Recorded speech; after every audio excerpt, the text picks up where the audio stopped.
Secara khusus sering dicontohkan dengan Al-Ustadz Al-Habib Muhammad Rizik Syihab. Beliau ini seorang da'i besar. Saya ingat terakhir saya bersama beliau di Darul Habib, namanya pondok pesantren di Sukabumi, pada waktu acara, kalau tidak salah, Isra dan Mi'raj Nabi besar Muhammad sallallahu alaihi wasallam.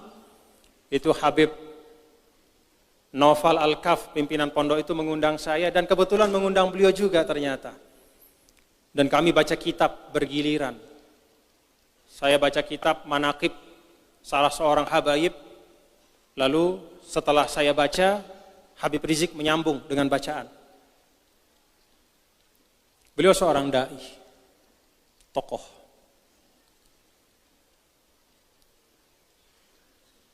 Dikatakan dan dicontohkan oleh banyak pihak bahwa pada masa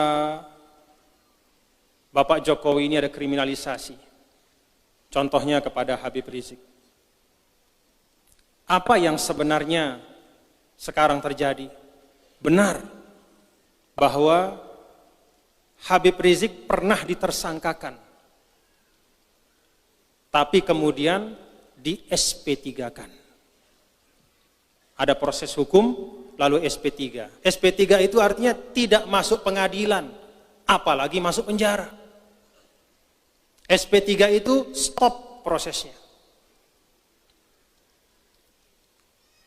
Di masa sebelum Pak Jokowi, Habib Rizik tidak hanya ditersangkakan, bahkan beliau diterdakwakan, diadili, dipenjara, dan menghabiskan waktu hukuman di penjara sampai beliau bebas. Kenapa pada waktu itu tidak ada yang mengatakan kriminalisasi ulama?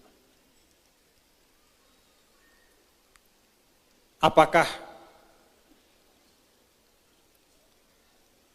masih tidur seperti Ashabul Kahfi dan baru sekarang bangun? Ini pertanyaan sederhana. Kemana Anda dulu ketika beliau di penjara? Kenapa Anda tidak mengatakan bahwa pemerintahan sebelum Pak Jokowi kriminalisasi ulama? Tidak ada yang ngomong begitu. Padahal yang dialami dan yang diderita oleh Habib Rizik Syihab itu jauh lebih berat dari sekarang. Kalau sekarang tersangka tapi selesai SP3, tidak jadi karena tidak cukup bukti. Tapi kalau dulu tidak hanya tersangka, terdakwa, terpidana, menunaikan hukuman, mana yang sekarang membela beliau itu dulu? Mana? Artinya apa Bapak-bapak? Suara-suara yang menggunakan nama beliau sebagai alasan terjadi kriminalisasi ulama, suara-suara itu semata-mata adalah suara mereka yang tidak suka kepada presiden. Karena tidak suka saja.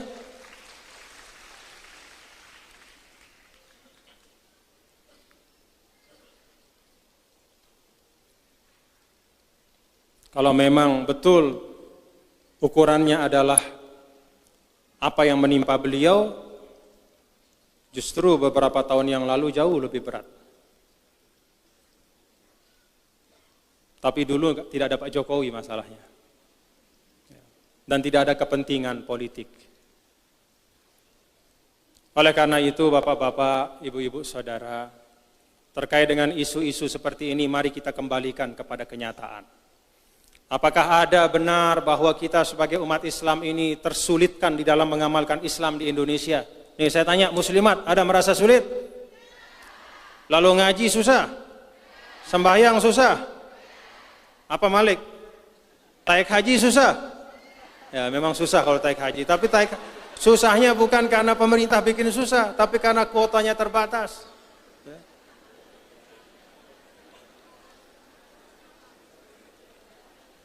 Tapi tidak ada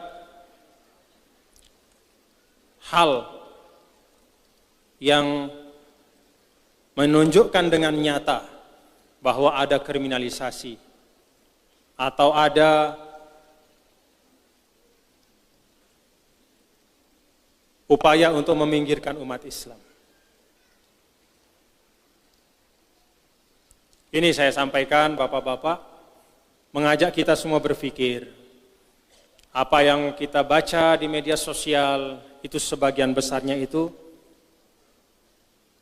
hoax, bohong. Apalagi yang ajaib-ajaib. Ajaib-ajaib.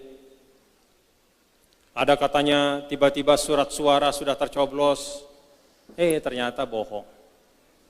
Satu persatu ketahuan bohong. Inna lillahi wa inna ilaihi raji'un.